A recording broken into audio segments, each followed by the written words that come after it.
হাত জোৰ কৰি ভৰিত ধৰি সকলো ৰাইজ আৰু সকলো দল সংগঠনৰ নেতা কৰ্মীৰ ওচৰত ক্ষমা খুজিছো, যেহেতু মই বহুত ডাঙৰ ভুল কৰিছো। আৰু সেইটো ভুল হ'ল গৰিমা গাৰ্গে বাইদেউক জালুকবাৰী সমষ্টিৰ পৰা নিৰ্বাচন খেলাৰ কথা কৈছিলো। ইনশাল্লাহ আপোনালোকে মোক ক্ষমা কৰি দিয়ক।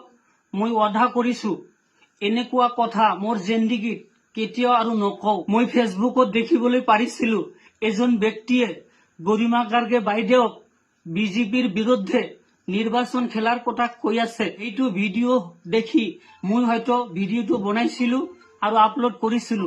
এইটো মই বহুত ডাঙৰ ভুল কৰিছো। হাত জোৰ কৰি ভৰিত ধৰি মই ক্ষমা খুজিছো, আপোনালোকে মোক ক্ষমা কৰি দিব। সকলো ৰাইজে যাতে ভিডিঅ'টো চাব পাৰে আৰু মোক ক্ষমা কৰি দিয়াৰ সুযোগ পায়, অনুৰোধ কৰিছো ভিডিঅ'টো শ্বেয়াৰ কৰি দিব।